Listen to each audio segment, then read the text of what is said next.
Hello and welcome to the MJ Take on Sports Fan Entertainment. I'm back for yet another live stream. That's right, 2 times in 1 week as opposed to 2 times in 1 year.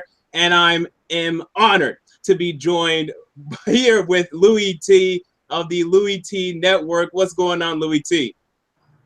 Not much, MJ. Blessed to be on the program, man. I really appreciate you having me on. We got to do this more, man. I feel like we don't do this enough. And so it's really fun to be up here chopping it up, talking NFL draft with you, MJ. Let's do this, man. Yeah, I do it definitely. And as the years go on, I definitely think we'll have more opportunities to do so.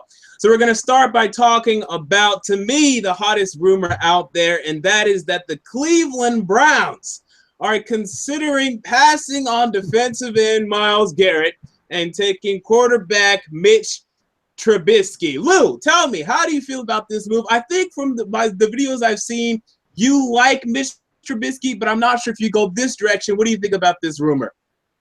You're right. I like Mitch Trubisky. I don't love Mitch Trubisky enough to take him over the best player in this entire draft class in Myles Garrett. I mean, the fact that we're even having this conversation just goes to show how dysfunctional the Browns are. Now, again, it's a rumor, and I tell people this all the time. Believe half of what you see, none of what you hear, even if it's spat by me, your man Louie Tee, especially this time of the year.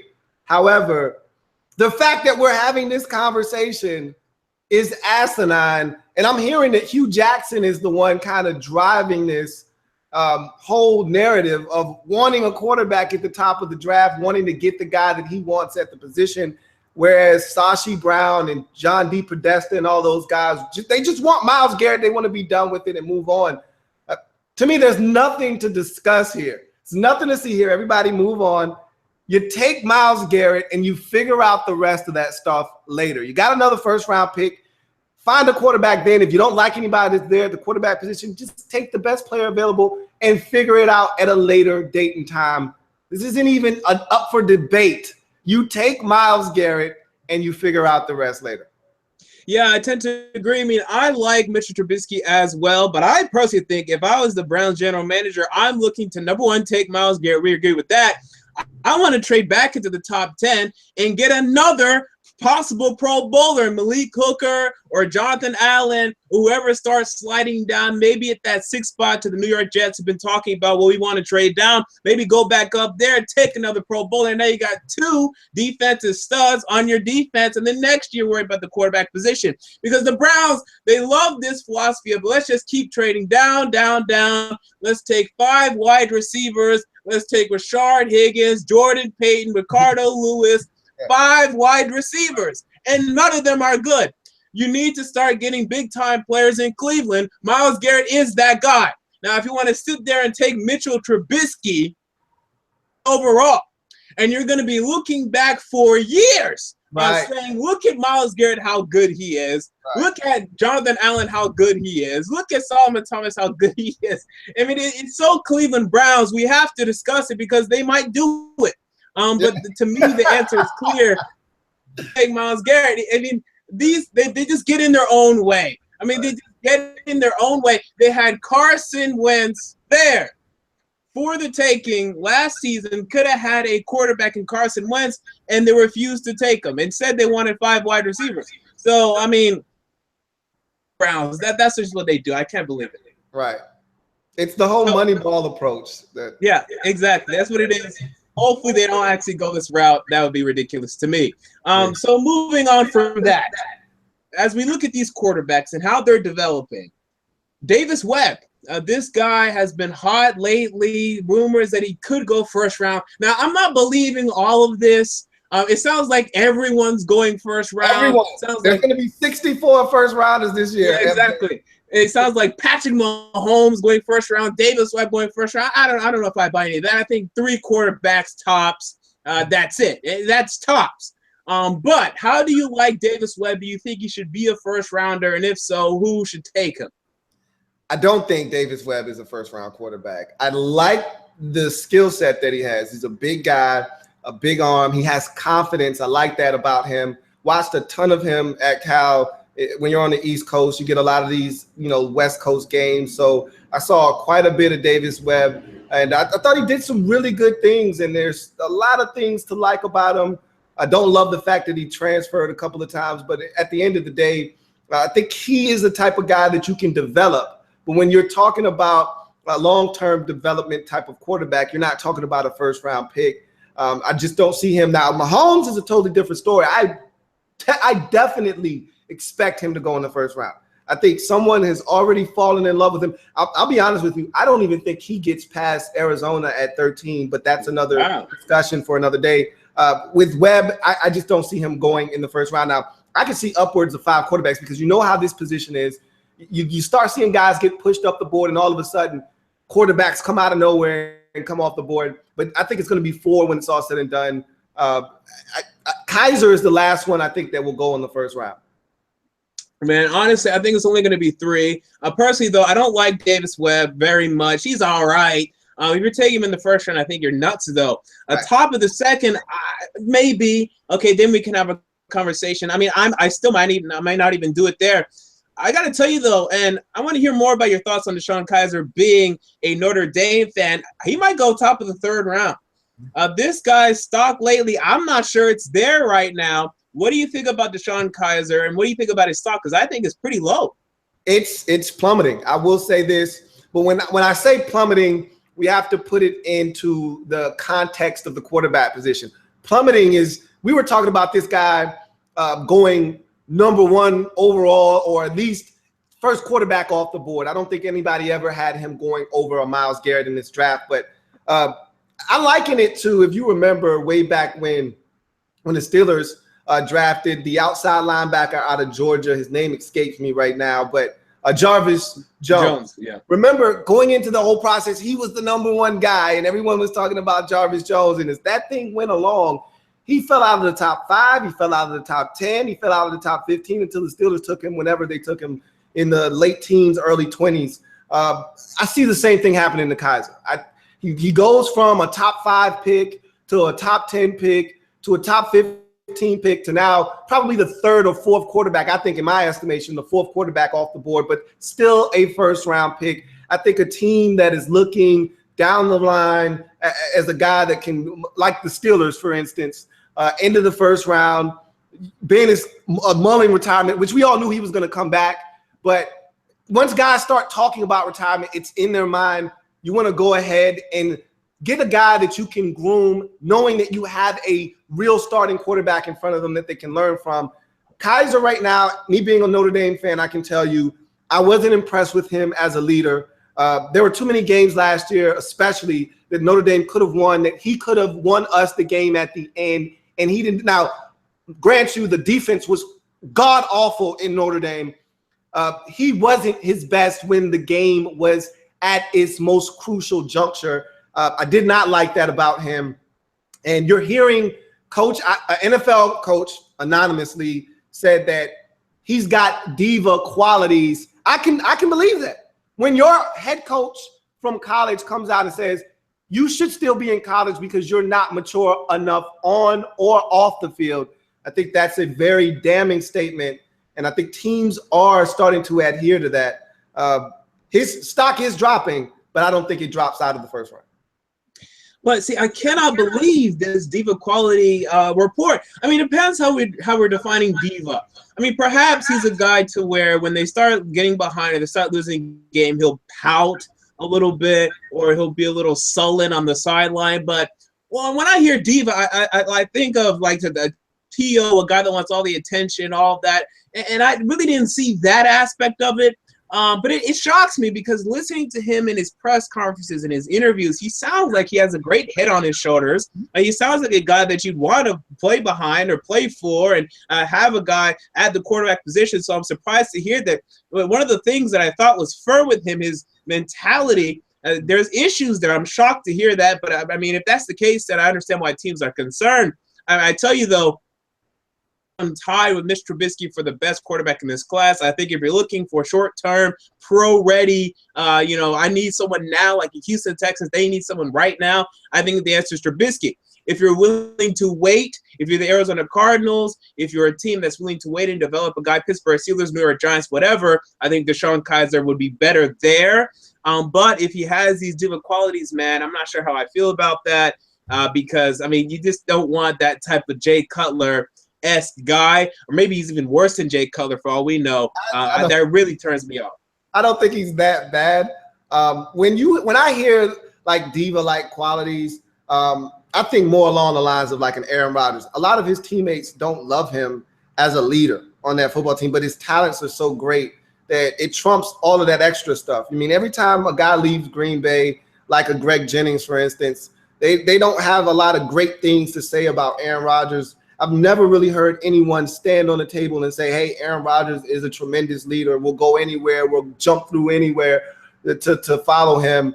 But he's so great at what he does. I mean, there are a number of quarterbacks that you can say have diva qualities. I mean, it's one of those positions, they're so pampered.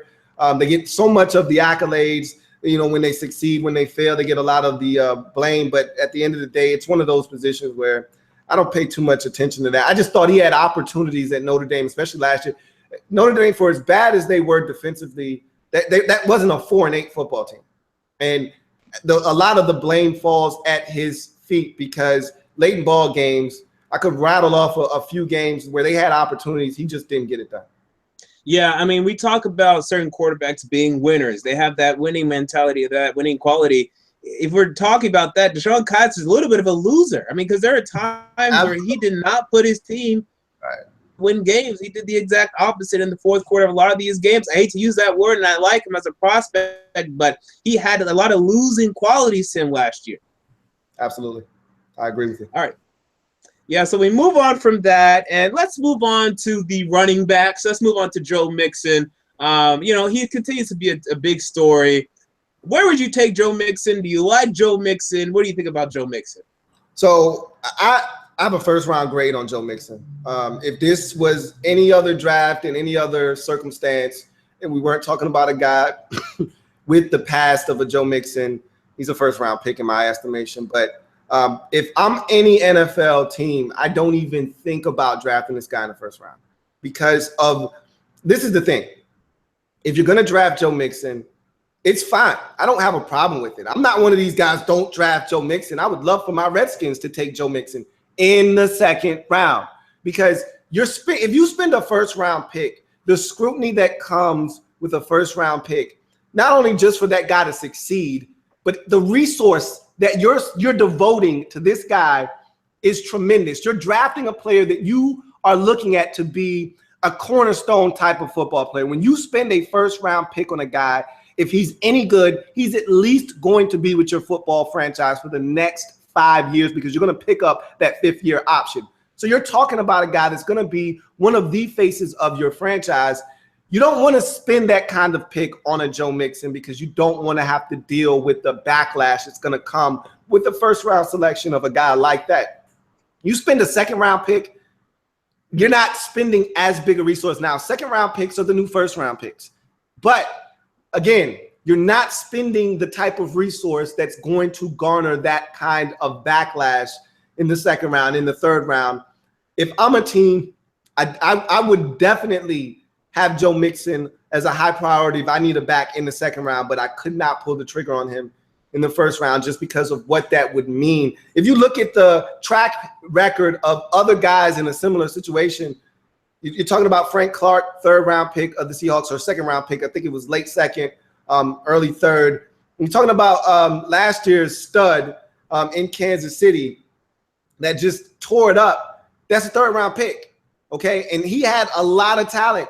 So if you're talking Tyreek Hill, you're talking Frank Clark, you're talking about guys that had a domestic issue that was huge. The only difference between those guys and him is we didn't get to see it. We got to see this. The same thing with Ray Rice. Everything was okay. He was going to get suspended for 2 games until we saw the actual footage. Everyone was outraged. Same thing here. You just don't spend a first-round pick on him. Take him in the second round. I love the man's talent. I think he's a really good football player. Just don't think you can pull the trigger on him in the first round. Yeah, I mean, you look at Tyreek Hill. This is a guy that allegedly choked his girlfriend. I mean, wow, if we had film of that, then yeah, I don't think he'd be in the league. But as you said, we don't have film. Joe Mixon has one moment of weakness, you could say, makes a snap decision, horrible decision, an awful decision. But because of that, he cost himself a first-round pick. And we'll see where he goes. But again, he's very talented. And if he's truly learned from his mistakes and he can keep his head down and go to work, this guy should be a talented NFL running back. I'll be interested to see if he's taking the second round, and he probably will be, if a team is willing to give him the carries early, but probably by the end of the season, he'll be their starting running back. I mean, he may have like a Jordan Howard-esque rise to where he's not a starter initially, but he just proves to be the best running back on the roster. Now, I'm not saying he's going to get Jordan Howard production because I can't believe Jordan Howard got Jordan Howard production. But I think could end up being a starter by the end of the year if he can prove his worth to his team. From there, we move on to the wide receivers, and I think something's very interesting happening with these wide receivers. The top three, we have Mike Williams, Corey Davis, and John Ross in whatever order you want. Number one, what is the order? What do you think the order is of those top three guys to you, talent-wise, pro prospects? How do they rank? It kills me because I know what the tape says to me. I would have loved if he would have worked out pre-draft. I just want to put a time to what I'm seeing on tape, and I can't. I think I know that this guy, but he played in the MAC. So when you're running by Ohio corners and safeties, when you're running by Idaho corners and safeties, I really don't know what I'm seeing, okay? Ball State safeties and corners aren't exactly NFL or Pac-12 or SEC corners and safeties. So I can't really say, okay, this guy's running a 4.46 or somewhere in that general vicinity, but I think this guy has speed. He has the size. He can make you miss out in space. I love his hands, even though I will say I saw quite a few drops on tape. I'd love to see him catch it a little bit better. But if you're talking about route running ability, all of those things, I think Corey Davis has to be the number one receiver on your board. I love John Ross. I love what he brings to the table. But all of these guys had some tapes where you watch them and you say, okay, not really a fan of that. For Ross, for me, when teams got physical with him, he struggled. I watched him against Colorado, and they've got some – I love Ahkello Witherspoon, one of my favorite corners in this draft. And Ahkello Witherspoon was just physical with him. At the line of scrimmage, he was chucking them. He was being physical. That Alabama game in the playoffs, he wanted no part of that Alabama defense. They were really physical with him at the line of scrimmage. He would catch the football. He would fall down on the ground because they were coming, and he didn't want to get hit. There's some things there with Ross that I think, look, if you put him on the right football team, he can be Deshaun Jackson 2.0. All right, and I think he will blossom into that type of football player because he has that kind of talent. Still raw, though. He's just learning how to run routes and all those things. I would go Davis 1, Williams just because he's got so much size. He comes in being able to do the two things that you can't teach, back shoulder fade and go high point the football day one. He doesn't even have to run routes. Okay, if you get him with the right quarterback, you can just say, hey, run 8 yards, turn to the outside, or put it on your back shoulder. And he'll catch that all day long. And you can just throw it up to him, jump ball 50-50 like Watson did at Clemson and have him go get it. I'd put him 2, and I'd put John Ross 3rd on that list. But I'm telling you right now, Ross can develop into the best of that group when it's all said and done. Yeah, right now I have Corey Davis number 1. As you said, we do have to question his speed a little bit. Was unable to run, the 40-yard dash at the pro day, at the combine, anything. But I call him Mr. Yards after the catch, right? Because this guy can get a ball, turn on the jets, and he's gone. So I believe he has speed. Now, that's something that Mike Williams just will never do. Even if he was in the MAC conference, I'll never see Mike Williams do that. So I do believe Corey Davis has speed. His hands, though, as you said, they're a problem to me. Someone, I think Pro Football Focus came out, said they counted 11 drops, and then he had a bunch of targets, right? So that only accounted for probably like 10% of his targets, but I think that has to do more concentration. One of the things that I think you do a really good job whenever you're doing your draft breakdowns is you differentiate between good hands, like natural hands catching, and you're able to really talk about that in depth. And what I see from Corey Davis is that natural hands catching ability, right? Whenever he drops it, it's more of a concentration thing than a lack of technique, right? When John Ross fails to catch the football, there is a lack of technique there. He does have double catches. So even though a guy like John Ross had less Davis this year, Corey Davis, you can see, has the more natural hand. So I like Corey Davis overall.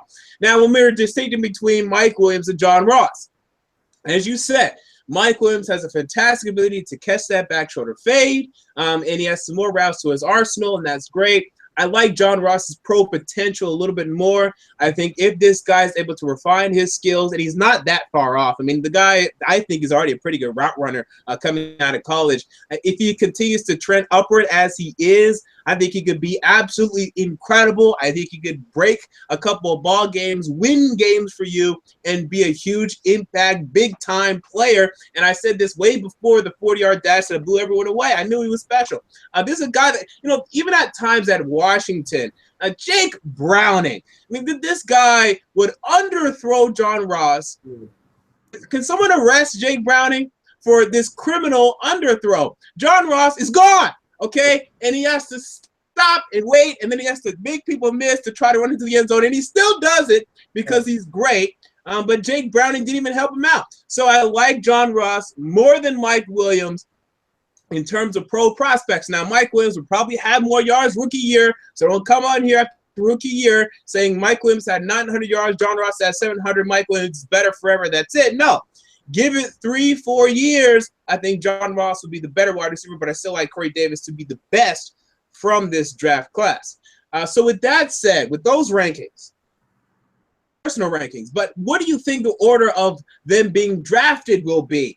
Because as I look at John Ross now, he just visited with the Cincinnati Bengals. He worked out for the Carolina Panthers, so that's the 8th pick and the 9th pick right there. He's met with the Ravens, met with the Browns. That is the mid of the first round right there. Mike Williams has been in that same range as has Corey Davis, but Davis hasn't done anything in the offseason. So what order do you think these wide receivers will be taken? I love the way you phrase that question, because I think that the thing about John Ross, what makes him such a dynamic receiver and a guy that I think is going to come off the board first, depending on how the draft shakes out. The Carolina Panthers lost Ted Ginn Jr. in the offseason to a team in the division in the New Orleans Saints. And so they need to replenish that position. They got a bunch of big guys. They don't have any speed, though. No one's afraid of Philly Brown. They need that guy that can take the top off the defense. If Leonard Fournette, I really believe that they want Leonard Fournette in my heart of hearts. If they had their pick of who they could take at 8, it would be Leonard Fournette. But if the Jags say, oh, wait, we're taking Leonard Fournette, then they have to have a plan B. And I think John Ross would be their plan B. Now, as far as Cincinnati, I just think they're doing their due diligence. If their whole draft strategy falls the hell apart right in front of them, guys come off the board a little bit sooner than they would like, and then maybe they would do something like that. I don't see them taking him necessarily, but I see Ross coming off the board first, because I don't think Carolina's going to get their shot at Fournette. Then I think you're going to see Corey Davis come off the board, and then you're going to see Mike Williams come off the board. So I think the order will be Ross 1, Davis 2, and then Williams will be the 3rd receiver taken. Yeah, as you said, the Panthers, they would love to take Leonard Fournette. That's why I think they should trade up for him. I think if Leonard Fournette is available. I agree. If you like him that much. You don't have many needs, trade up for him. I agree. Outside of that, if he's not available, then they have a little bit of a problem, because they don't have many needs. They wasted money to me on some guys in free agency that they're plugging in at tackle. Who was the left tackle that they signed? I can't remember who they got. Who was it? Was it Matt Khalil? Yeah. Yep. Yeah, Matt Khalil. So to me, they have a left tackle need, but to them, I'm sure they don't. So they're fine with their left tackle, so they're not going to take a tackle or anything like that. So I think they have a need at left tackle or edge rusher. They just re-signed a bunch of their guys. They traded Coney Ely, so maybe they're confident with their defensive ends right now. So I can see them taking a John Ross in the first round. Works out for them if they do. Corey Davis, again, since he hasn't worked out, I'm not sure how teams feel about him. I mean, I like him. I can't believe teams can miss out on how good his film is, because it's really good. So I would agree that Corey Davis would probably be the second, and then Mike Williams the third. But again, it would not shock me at all if this order is the exact opposite of what I said or what you said, because there's very closest prospects right now, so it's going to be very interesting to see where they go. And another thing just to add to that is that the Panthers already have Kelvin Benjamin. The Panthers already have Devin Funchess. They got size already. So if they're going to add a receiver, it's not going to be a guy like Mike Williams. They're looking for speed. So, Corey Davis may give them the combination of both, because I've said this a million times. Cam Newton is not a very accurate quarterback. He needs guys with a big, huge catch radius. A lot of his balls sail, and it's always a huge benefit to him to have a guy 6'4", 6'5", 6'6", that can jump, have a large catch radius, and help him out and make him right. So a guy like John Ross wouldn't necessarily be the best at that for him, but they need that play action fake, drive it down the field threat, and Ross would bring that to the table for them. I don't see these three receivers. If the Browns don't get a quarterback at 12, I think they're the wild card in the mix, because if they don't take a receiver, then I think the Ravens are definitely taking Corey Davis at 16.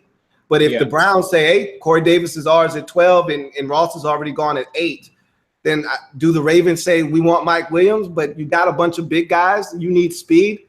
I don't know. So it's hard to really say how that all shakes out, but I firmly believe Ross will be gone first, Davis second, and Williams third. And we move on to some sleepers, right? We always like to talk draft sleepers. Who are some sleepers that you see right now in the draft? And we're only under 2 weeks now from the 2017 NFL draft.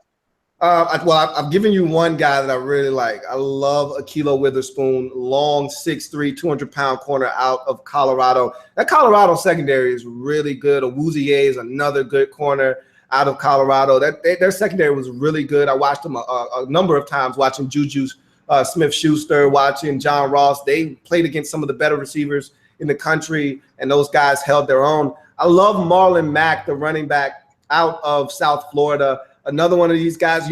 Everyone's not getting Dalvin Cook. Everyone's not going to end up with an Alvin Kamara. He's one of those guys that is just as good as those guys, but on a smaller scale. Doesn't get as much of the attention, but I think he's a very talented running back, and I think he's going to be able to help someone.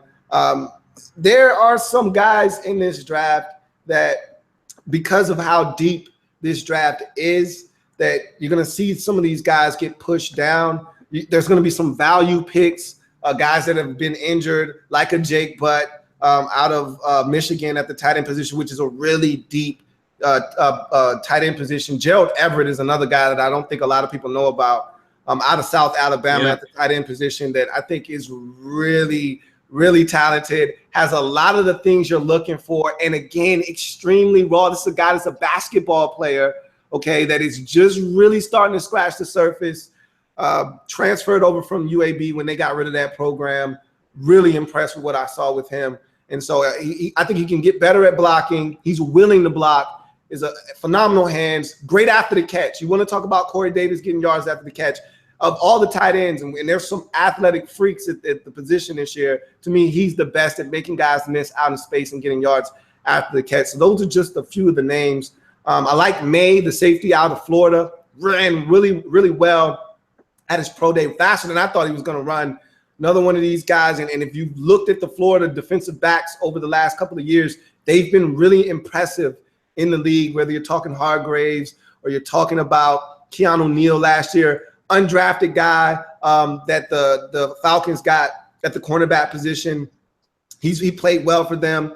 So the Florida Gators secondary members have come in the league and had an impact. Wouldn't be surprised if May came in and had a similar impact for a team as well at the safety position.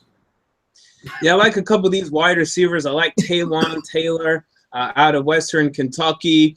I also like Ryan Switzer. I think it's a guy that he's going to go like in the 5th round, but I mean, you want a guy taking in the 5th round that's going to make your roster be able to make some sort of production for you. I mean, I like Ryan Switzer to come in and be a nice slot receiver for a football team. The guy just knows how to catch a football. The guy knows how to run routes. Yeah, he's only 5'9", not going to impress you physically per se, but I mean, I really like that guy as well.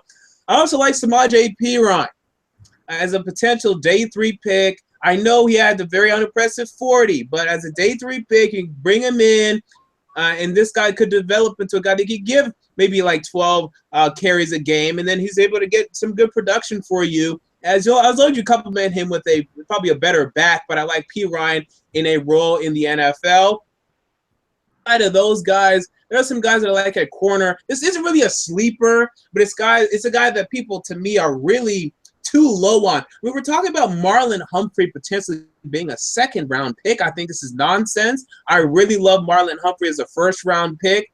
I also like Quincy Wilson also in that range where could he be a second? I think he's definitely a solid first for me. But we move on from sleepers, though. Who are guys that you think really seeing what everyone else is seeing? Right? I mean, I don't want to say that they're going to be busts, right, but you're lower on them than everyone else. It's funny that you talk cornerback, and the reason why some of those guys that you just mentioned are getting enough players because other guys are taking their place. I'm not a huge Kevin King fan. Yes! People are really taking this guy, and I think they like his size and his measurables, and I think they're falling in love with 6'3", 200 pounds, 4'4", 40, all that. That's all fine and dandy. I like that stuff too. But I don't think he's better than Quincy Wilson. I don't think he's better than Marlon Humphreys. And you're hearing all these other names get pushed down, and a guy like Kevin King, can he get into the first round? Will the Seahawks take him? And I'm like, well, he's not better than this guy, or this guy. So why are you mentioning him before the rest of these guys? It's a guy like him that, to me, of all the guys that I feel like are being overhyped in this draft, to me, he's the one right now. Davis Webb, we talked about him earlier. He's not a first-round pick, okay? I don't think he's going to go in the first round. I think that's just some of that draft minutia that just kind of surfaces every year. But I think he's a solid guy that you develop, but no way is this guy a first round. I don't even think he necessarily is a second-round pick, to be honest with you. But it's the quarterback position. He's probably going to go in the second round. I'm not high on Alabama tackle. Cam Robinson? Yes, Cam Robinson for me is just so inconsistent. He's athletic, okay? And I agree with Mike Mayock. I think he's a guy that you probably just need to go ahead and slide inside the guard at the next level. Someone's going to draft him, overdraft him in my honest assessment, and make him a left tackle. And he's going to struggle a la like a Greg Robinson. And someone's going to be upset that they spent a top 15, top 20, top 25 pick on this guy. I'm not impressed with the tackle position at all in this draft, as a matter of fact, even though I think some of the other, the two other guys, Ramczyk and Bowles out of Utah, they're okay. But this isn't like one of those top-heavy tackle drafts that we've seen over the last 5 years strong. I don't think Cam Robinson is the – and some people think he's the best tackle in this draft. What does that say about the tackle position as a whole? Yeah. I mean, last year, if you wanted an offensive tackle, last year was the year as Ronnie Stanley, Jack Conklin, Taylor Decker, they all came in. Even Tunsil played guard, but he even did well. He's probably going to move on to left tackle. That was the year to get a tackle, right? If you wanted to tackle New York Giants, you wanted to tackle, should have got one last year. You wanted Eli Apple, he did fine, okay. But played well, but, I mean, yeah, they needed a tackle. So we'll see how it works out for them if Ramczyk or Bowles is available and if they take him in the first round. Some guys that I am not particularly high on, as you said, Kevin King, I don't understand it. I think the tape is honestly pretty just not impressive, not nearly impressive as the other guys. Like, I think I have him ranked right now as my number 9 or 10 corner. I mean, I have teased Tabor over him, Quincy Wilson over him, Chidobe Awuzie, all of the Marlon Humphrey, Gary Conley, Marshawn Lattimore. I think they're all better. He has a 6'3", 4'4", He doesn't know how to tackle. He doesn't want people's feet. Yeah. I've never seen anyone play like this. He plays like he's at a damn water slide. Like he's just sliding with head first. I don't know what he's doing. His corner techniques, his hips are decent, but he's just not a very good corner. Right? I mean, I just see guys kind of ripping him to shreds up the field at times. So I don't understand the Kevin King love at all. I mean, other than his measurables, but I mean, how can you really fall for that? I mean, I see now he's even being mocked in the middle of the first round. I can't believe that at all. I also look at his stock has cooled now, but I'm not the biggest David Njoku fan. I saw him being mocked like middle of the first round. Now you're seeing him slide down a little bit. He has the potential. You see the athletic potential with an Njoku, but his hands aren't as consistent as I would like for them to be right now. Neither is his route running, and he's not a very intense or great blocker for me right now. I think he's going to be a good weapon for somebody, but I would not take him at the tight end position round one, especially when I look at how deep this tight end class. Is he that much better? Is he definitively better to where you can say, I'm going to take Njoku in the first round as opposed to taking George Kittle in the fourth, Gerald Everett in the third, or, Bucky Hodges in the third? I don't think he's definitively better than them to say that. So that's what I would do if I was an NFL team. Another guy that I look at, I don't love either. Taco Charlton. I like his measurables. I mean, he's 6'4", 6'5". I like that aspect of him, but I think he's a little raw right now. He needs to refine his skills at the next level, and he probably will. I mean, you always have to look out for these guys like a Taco Charlton that have this kind of build and this kind of potential behind them, but I really don't love him. Some other guys as well. I mean, those are pretty much the guys that stand out mainly to me as guys that I'm not really high on. Do you disagree with anything I just said? No, I mean, I like David Njoku. I agree with all of your assessments though about him. There were some drops that I wasn't comfortable with. 3rd and 5, 3rd and 2 out in the flats, wide open. You got to catch the football. There was like just about every tight end outside of O.J. Howard and George Kittle. None of these guys are great blockers yet, but I think much like I feel like with Gerald Everett, he's willing to block. He's willing to put in the effort. I think he's strong enough to do it. So I don't worry about that with him. I'd throw in another guy too that I'm not really high on, Takaris McKinley out of UCLA. I just think he's got a little bit of a burst. I do like that. But if he doesn't win with just pure speed off the edge, there's nothing. And he'll even tell you that I don't have any moves. I don't know how to do anything else right now. And that's not to say he can't learn. But generally, when guys come in the league and they don't have a changeup or an off speed to their fastball, they generally don't develop that as a dominant move over time. Generally, like a Boza, a lot of people weren't high on Boza, which I couldn't understand because he had something last year that guys don't come into the league with generally don't even learn when they get to the league. And that's the art of karate and hand fighting and usage. He was great at that at the collegiate level. So I knew he was going to succeed at the next level. So Takaris McKinley doesn't use his hands at all. There's no change up from the speed off the edge. I just see him as a regular pass rusher. One of these guys that he'll come in the league, he'll get you 6 sacks, on a year in, year out basis, but you can find anybody just about to get you 6 sacks. You can fall into 6 sacks in this league. I don't think he's a difference maker. Yeah, that makes sense. All right, so we move on from that to let's talk about a team and what a team might be able to do or what they should do. The San Francisco 49ers. Let's talk about them at number 2 a little bit. Now, let's assume the Browns aren't idiots and they actually take defensive end Myles Garrett number 1 overall. If they don't, then the 49ers' choice will be simple, but let's assume that they actually do the right thing there. Where do you think the 49ers should go? There's a lot of options they could go, a lot of routes they could take. Quarterback potentially, Solomon Thomas, Jonathan Allen, Malik Hooker, Jamal Adams. Where do you side on this topic? I agree with you that they could go in a multitude of directions. They did a ton of stuff in free agency. There's no way they're taking a quarterback at 2. I'm not buying it. You go out and you get my man Brian Hoyer and Matt Barkley. You went out and got Hoyer for a reason because he's going to start for you.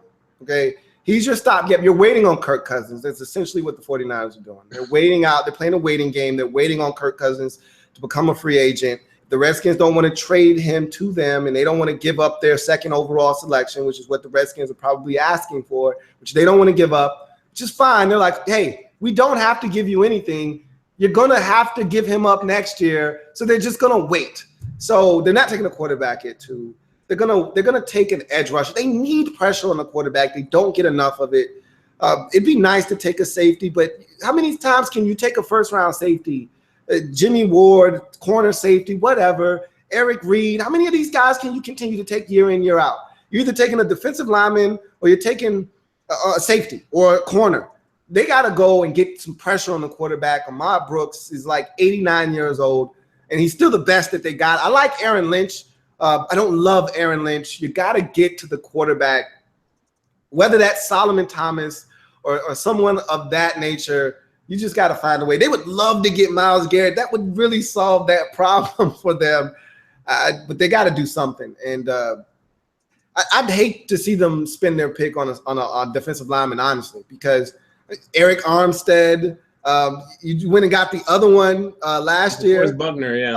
DeForest Buckner. So you got Defoe, you got Armstead, you got all those tall trees in there, defensive line. Do you really want to draft another one? So it's like they're in a tough spot because it's really best player available when it's all said and done. When you're drafting that high, I don't really care if you've got 5 of them already. Make it 6 if that guy's the best player available. I think that's what they got to do. And if that's Solomon Thomas in their book, you take him. If it's one of the safeties, you take that guy. I just hate to see them overlap. They're not talented enough to just to pile things on top of things when you got all these other holes on your roster. They need offensive line help. You can't draft an offensive lineman at 2.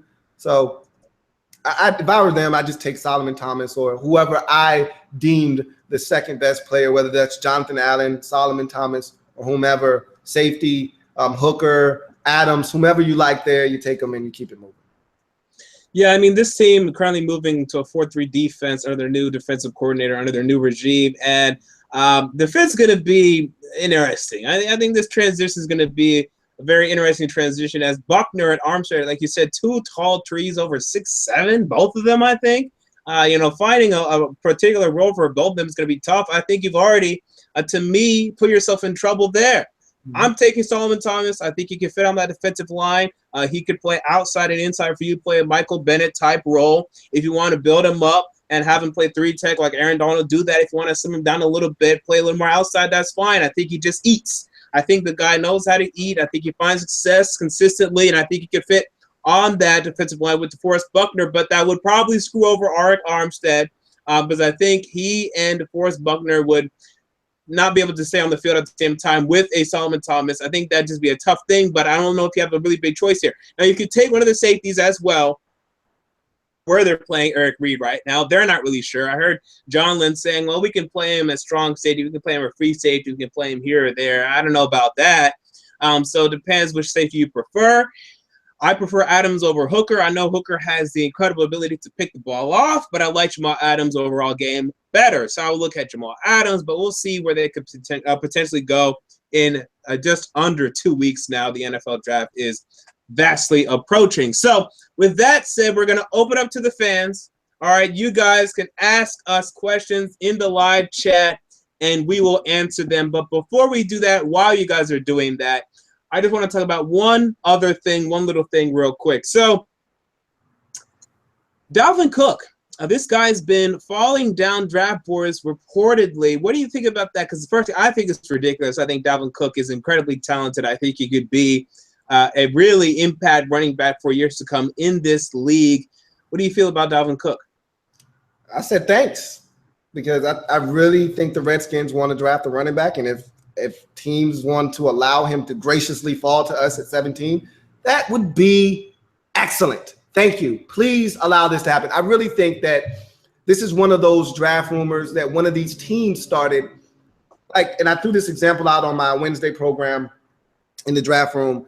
And this was just a hypothetical because they're going to get Marshawn Lynch here in a second. So, but I said, what the Raiders, a team like the Raiders would benefit from a guy like Dalvin Cook falling down the draft board. So you just throw this out there. Hey, and look, the source of this has been wrong so many times. Man. I can't even keep count. So yeah.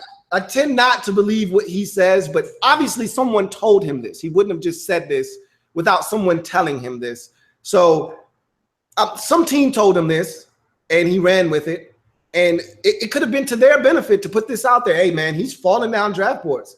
This off-the-field stuff, it's real. I wouldn't take him in the first round. You run and you tell him that. He runs and tells everyone else that. Now it starts spreading amongst teams, other teams that may be thinking taking a running back, maybe on the fence. Hey, we might be able to get this guy later in the first round, maybe able to come back in and get him, or we might be able to get him in the second round if we just wait because he's falling down draft boards. Or is he? Did some other team plant this to try and get their agenda pushed across and get this guy to fall into their lap at the end of the first round? Teams do it all the time. But bottom line is he's not getting past the Redskins at 17. I can assure you that. So I don't know how far he's gonna fall, but if he's on the board at 17, he will not get past the Redskins. Even if McCaffrey, who I think the Redskins like as well, is available, I don't think there's any way you pass on Cook if you're the Redskins. Yeah, I mean, I'm on the boat that the Redskins should take a running back. And you were talking about the Redskins earlier. I couldn't help but laughing with the whole Kirk Cousins situation. It just makes me laugh right now when I'm thinking about it. There's nothing that's funnier to me that I've heard in the past. I can't even talk. There's nothing that's been funnier to me in the past couple of months than the whole Scott McCloughan Washington Redskins, Kirk Cousins. Yeah. Man, I mean, it's a comedy over there, man. Don't remind me. I don't need a constant reminder.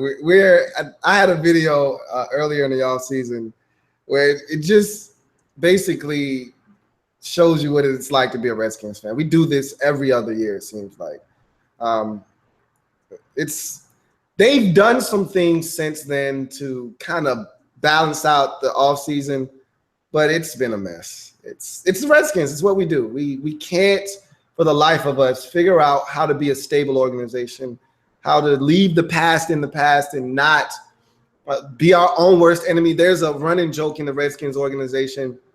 It's called it's the aura of self-destruction. That's what we say about ourselves because we can't help but self-destruct and get in our own way. And we've yet again done it. And it's really frustrating.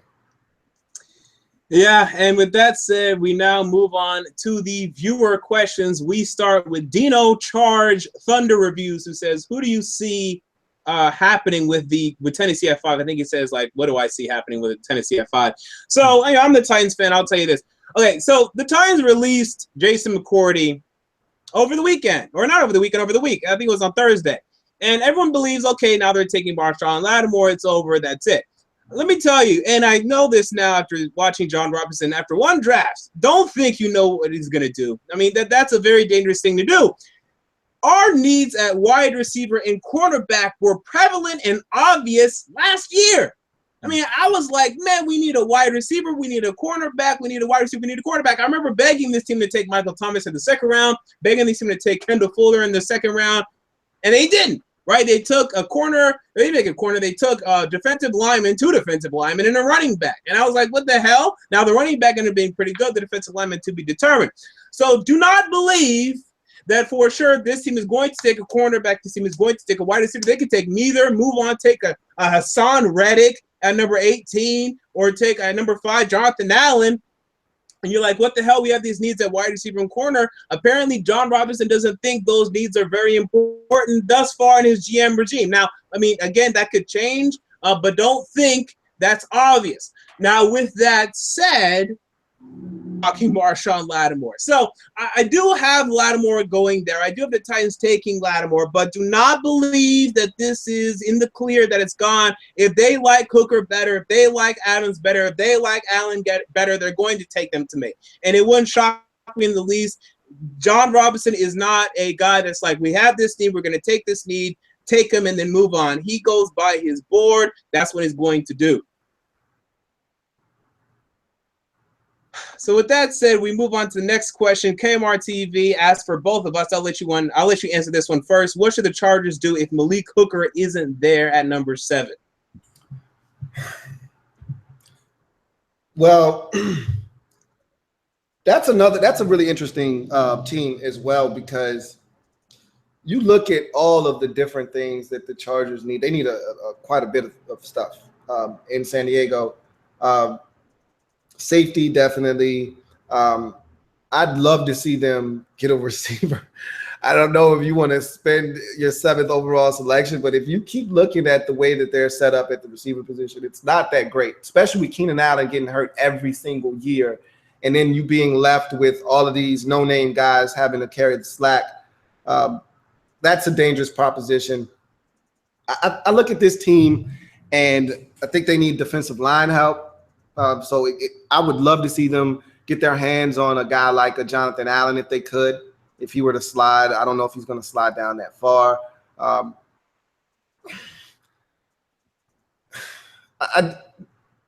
They're in a weird spot at 7 because a lot of the things that I feel like they need, I feel like it's a little too early for them to take it.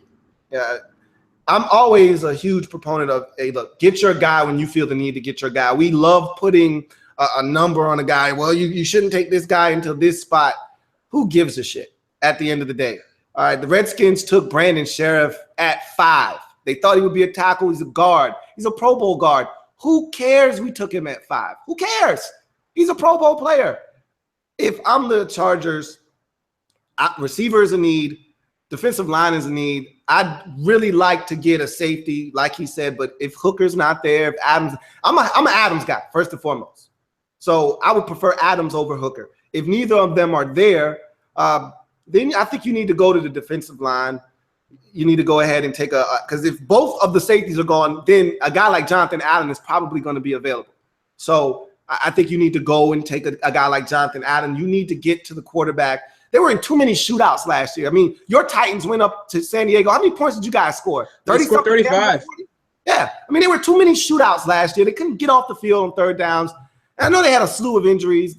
They need inside linebacker help too. Bottom line, well, I don't know. I actually take that back. They got a ton of inside linebackers. Bottom line is they need more pressure on the quarterback. So if Jonathan Allen, who's the guy that's the double-digit sack getter at Alabama, can come in and help you along with Bosa, they need to do that. So for me, at 7, I'd take Allen. I'd take a defensive lineman if there are no safeties available, if I'm the Chargers at 7. Yeah, if there's no Malik Hooker, there's no Jamal Adams, and Jonathan Allen, he should be available at that point. And both those safeties are gone. It's because somebody fell, and his name is probably Jonathan Allen. Because Solomon Thomas, I think, is going to be drafted before Jonathan Allen, as is Myles Garrett. Jonathan Allen's available. Take him. If it's a doomsday scenario and even he's not available and Thomas isn't, the safeties aren't, then that'd be a real doomsday scenario for your football team. Why not Marshawn Lattimore? Because at that point, it's because he fell. And I know you have Jason Verrett. I know you have Casey Hayward. That's a good point. And I think they actually have on my board of needs for the Chargers, I actually have corner up there. I don't know if I would take one in the first round, but that's a great point. I thought about that myself. Verrett gets hurt every year. That's one of those things you can count on is him getting injured. Casey Hayward was phenomenal for them last year. Yeah, but really good. After those two, who do you have, really? So definitely, I mean, if you can seek to upgrade that, I mean, because at that point, that'd be your only choice to me, only clear choice. I mean, you could, take a guy elsewhere if we really wanted to, but without offensive lineman being of much value or any value at that point in the draft, I think that choice is clear. Someone asked, what should the Bears do at 3? I have Jamal Adams to them. Cam Wanda Man asked that.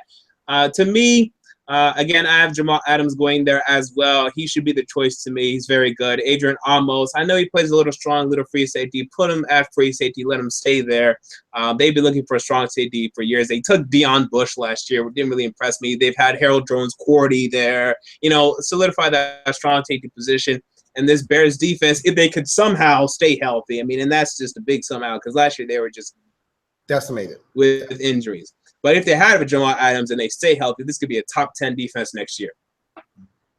I agree. I'd take a safety. If safety isn't available, because if I'm the Bears, I don't want Hooker. I want Adams. And he should be there. But you just never know with teams in front of you like the 49ers. You just don't know what they're going to do. If Adams is there, I'd take Adams. If he's not there, I would take Solomon Thomas. They need to get pressure on the quarterback, and they're really only viable defensive lineman is Eddie Goldman, and after you get past him, there's not much there. So I think they could definitely use an upgrade along that defensive line, but I'd go safety first if I were the Bears. Yeah, yeah, definitely. Again, Jamal Adams, if he's available to me, you have to absolutely take him. Someone said Jabril Peppers is not a first-round talent. What are your thoughts? Christian Glass asked this, and I talked about this a little bit, I want to say Tuesday. I'm not a big Jabril Peppers fan. He doesn't do much well for me right now. Now, I love his pro potential or just his potential in general. I mean, he has great size, great athleticism. The guy is just gifted athleticism, just absolutely gifted athleticism. But he doesn't do much well for me right now.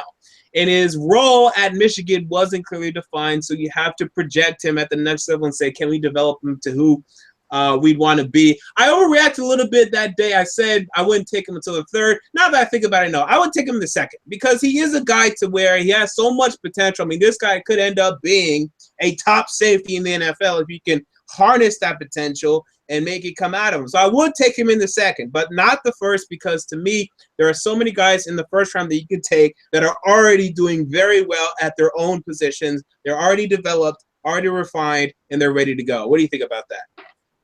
I look at him and I see him as a much more athletic Sua Cravens. Sua Cravens, Redskins drafted him in the second round, a guy that didn't have a clearly defined role at SC. Played safety first couple of years. They moved him to backer, was in the box a ton, created a bunch of turnovers, did a lot of great things for them. Obviously, Peppers can return punts. He's more athletic than Cravens is, but I feel like he's going to have a similar role as Cravens did in his rookie season, nickel linebacker. So they're going to bring you in on third downs and in some second down situations, have you come in, be in the box, run with some tight ends, run with some backs, blitz you a little bit. And then in certain situations, move you around, may get a couple of looks at safety. I could see it depending on where he lands. Obviously, if a team just drafts him and says, hey, you're playing safety, which I would wish the Redskins would have done with Sua Cravens instead of messing around with this whole linebacker thing.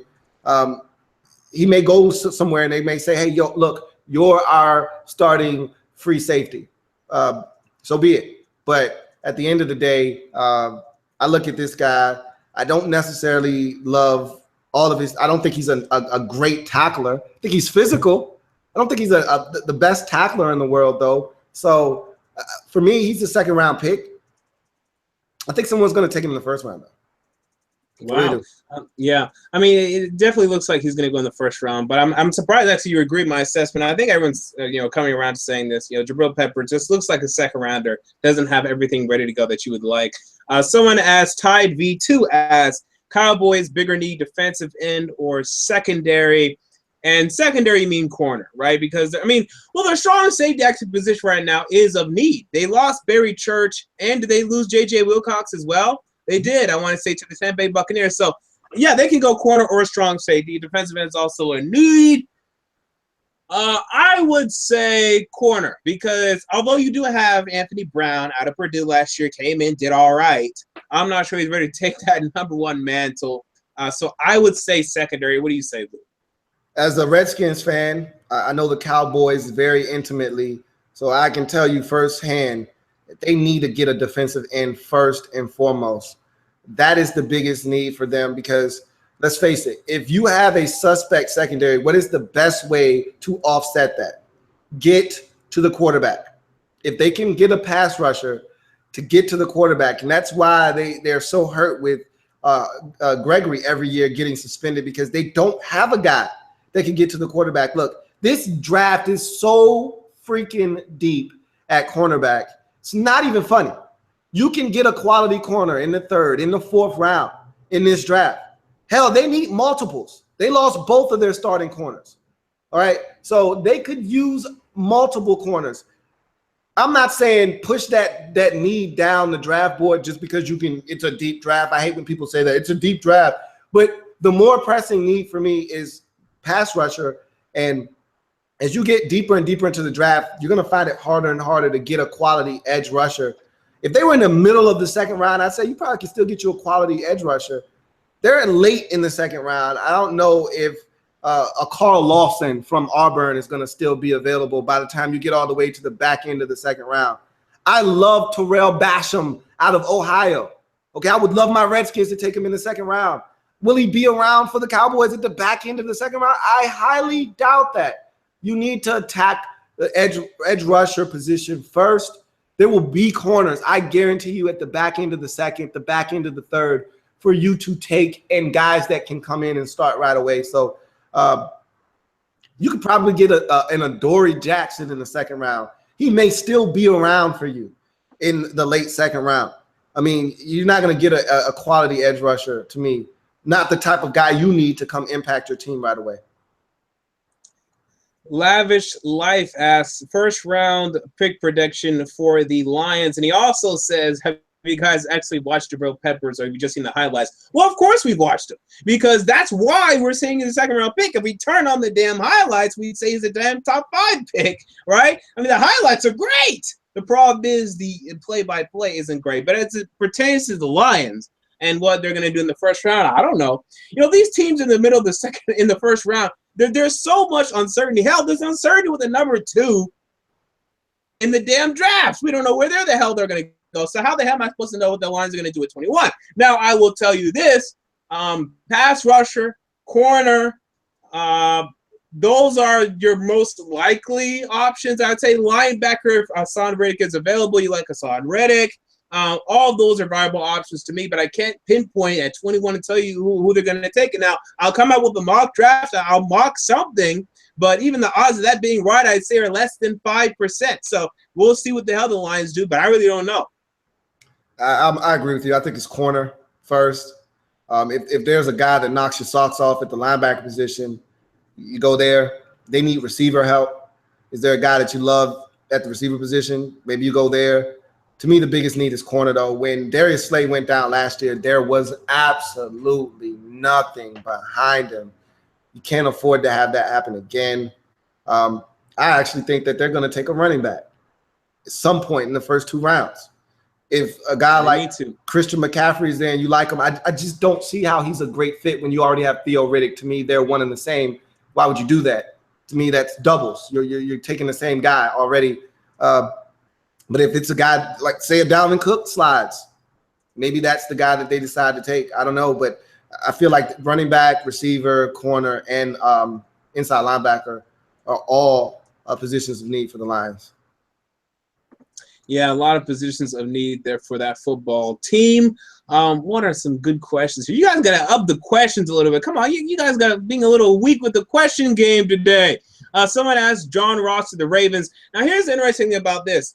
I was listening to your show, and you were talking about Brashad Perriman and Mike Wallace, and you said, even though these are guys that we believe to be very fast, Mike Wallace is getting older at this point in his career, and you don't think Brashad Perriman's play speed good. So you actually entertained the thought of John Ross. I really hadn't been entertaining it. I mean, Brashad Perriman, as you said, his game speed isn't great, but the guy ran like, what, a 4.3 40? Does John Ross offer enough to explain your rationale there? Yeah, I mean, Joe Flacco is the best deep ball thrower in the National Football League to me. And when he has that kind of target, he's at his best. Steve Smith was still getting behind defenders at his ripe old age, but it's Steve Smith, and he was 87 years old. Mike Wallace came in, and he did some good things last year, but like you said, he's more of an underneath guy at this point in his career that can catch a slant and run 87 yards for a touchdown. He did it a number of times last year. They need a guy that can stay. When they were at their best, Torrey Smith was running past defenders, and Joe Flacco was hitting them in the end zone with the football. They've got a ton of guys that can run the underneath stuff, okay? They got a ton of big body receivers. They got a ton of tight ends. They stay stacked at that position. They need a guy that can stretch the field. Joe Flacco needs a guy that can stretch the field. We played against the Ravens last year. It was comical. Everything, I mean, first of all, we played them when they had, I forgot, the ex-Bears head coach, who was horrible as their offensive coordinator, that they literally fired him the Monday after the Redskins game. Mark Tresman, horrible offensive coordinator. Most Ravens fans will tell you he was the absolute worst. That being said, their offense was pretty vanilla. They didn't have a lot of guys that scared you in the passing game, especially when Steve Smith would get injured. And it's, first of all, we should never be talking about a guy that's 36, 37 years old being your best wide receiver, but that was the case. They need a guy that can stretch the field. Joe Flacco's at his best when he's got a guy that can stretch the field. To me, John Ross would be ideal for them. He's not going to be there for them at 16. I just don't see it happening. Tito Afilito asked, what round do the Texans take a quarterback? And I also think he asked earlier, if they take one in the third or fourth round, who should it be? First of all, do not wait until the third or fourth round to take a quarterback. Don't do it. To me, I think that's just a poor strategy to take. Even though I do not love the quarterbacks in this draft class, I think you have to take one round one. I think you have to take one round one. You have to finally develop and take a quarterback high for this Houston Texans football team if they have any hope on taking advantage of the Super Bowl window that is now actually opening up a little bit. They were hoping Tony Romo would stay in the league. Quarterback, to me, has to be taken in the first round for the Houston Texans. At worst, round two, maybe round three. But, I mean, honestly, I think it's just at worst round two for the Houston Texans. Now, who should it be? For them, their big board, to me, should look something like Trubisky, Watson, Kaiser, Mahomes, Webb. Because I think those are the guys in order of immediate impact for their football team, which you will need. If you take Kaiser and Mahomes, two guys to me that need to sit 1 year at least, starting, you're going to be in trouble because they're going to come in, they're going to struggle, and it's going to be ugly early to me. I know Mahomes, everyone loves Mahomes. He's been the internet darling lately. If you put in Mahomes week one, you're asking for trouble to me. Okay, so that'd be my big board for them. Go in order that big board round one. Even though I don't love Deshaun Watson, I don't love him at all. I think he can help them and just help to put the ball in spots where they need to, move the game, in a good position, manage the game well, and put the team in position to win football games. What do you think? Isn't everyone going to get fired at the end of the year anyway? Like, I mean, that's where they're headed. Yeah, that's where they're headed. Like, this is an exercise of futility. Everyone's getting fired at the end of the year because you're not going to get a quarterback who's going to help you win right away anyway. But to the question, no, you don't draft a quarterback in the third round. What do you want, Steven Peterman? You want another pick quarterback? You want another one of those guys? You already have one of those guys on your roster. His name's Tom Savage. Do you want another one of those guys? I'm with you, MJ. You take a quarterback in the first round. And look, it may not be the guy you love. It doesn't matter at this point, okay? You have to address this in the first round. You've had opportunities repeatedly. You didn't take them. Now you find yourself in a dire situation. You got to take a quarterback if you're the Houston Texans. And really, even if it's a Kaiser or a Mahomes, that's fine because you still got Savage that can start for you and get the ball rolling because as we saw last year, as we saw the year before, they don't need a world beater at quarterback to make it to the playoffs. They play in the AFC South, which in itself gives you an opportunity. No disrespect to your Titans, MJ, in that division, but it's a bad division, as you already know. Mm-hmm. And also, the defense in the run game is exceptional every year. So regardless of what, you're going to be in a position to make the playoffs if Tom Savage stays healthy, one, and two, doesn't turn it over. Like, 10 times worse. I don't know if you can be 10 times worse than BO was last year. So just come in, manage the game. Defense will do what they do under Romeo Crennel and Mike Vrabel, and they'll be fine. Draft a quarterback. Even if you got to develop him, just draft a quarterback in the first round, get it over with. Butter Toast 72 asks, where would Carson Wentz and Jared Goff rank among these quarterbacks in your opinion? To me, number one and number two.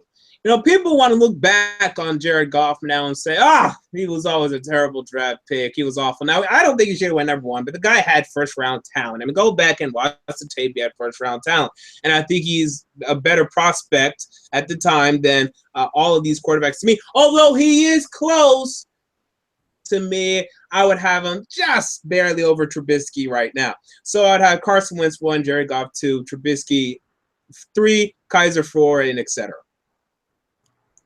I never liked Jared Goff. Wow. Last year, don't like him now. Now, I will say this. Sean McVay, Boy Wonder, a.k.a. Boy Wonder, which is what we called him in D.C., is phenomenal. He's magnificent. And if anybody can put his hands on a quarterback that has not played with enough confidence like Goff did in his rookie season. It's boy wonder Sean McVay. I think he's going to fix him. But in any event, I would put Trubisky over him. I may even put he'd be my third quarterback. It would go Wentz, then it would go Trubisky, then it would go Goff, and then you would just run the rigmarole of all the rest of the quarterbacks in this draft. Watson, Kaiser, Mahomes, and then Webb. Someone else asks, Slum TV asks, actually, is there any chance that Deion Dawkins can fall to the third round? To me, absolutely. I think I even have him in the third round right now. There's uncertainty in the second round when it comes to these offensive linemen. Will Taylor Moton go? Will Cam Robinson should go in the second round? There's a lot of uncertainty there. I mean, you'll be surprised. Everyone's always surprised. I don't know why. Right? Andrew Billings was being mock drafted in the first and second round. He fell all the way down to the fourth round, right? And he came in, he was injured, so we'll see how he does. People fall, right? So don't be surprised when people fall, because as we get lower and lower and lower into the draft, there's so much uncertainty with every single pick to where guys will fall. I mean, there's guys like Scooby Wright that are going the seventh round, right? So I think there's definitely a chance that Deion Dawkins can fall to the third. I agree. I don't really have much to add. I think you said everything that I would have said. We have a next question here. Do you think Derek Barnett can play in the 3-4? And this is an interesting question. It's been a topic of debate lately. Now, okay, when you're looking at the 3-4 empirically, base set 3-4, you don't love his fit, right? You think about that and whatnot. But when you consider the fact that 70% of the time defenses are nickel packages, you can play him as a down lineman most of the time, it's fine. I mean, I heard so many people say last year, and they're not very similar players, but, how does Joey Bosa fit in the 3-4? Well, ask the Chargers how he's fitting in the 3-4, because he's fitting pretty freaking good. If players can play, they'll play, right? If you can play, put him in your team and play. And I know Black Sensei, who asked this, is a Colts fan. Look, if you like Derek Barnett, because if he can play, and I think he can, he'll find a way to play. I agree with you. I think the point you made that a lot of people don't really, and this is one of the questions that a lay fan asks when they just don't understand how the course of a game takes place. You're in nickel. That's an even front. So 4 defensive linemen. You're in a nickel set 65, 70% of the game anyway.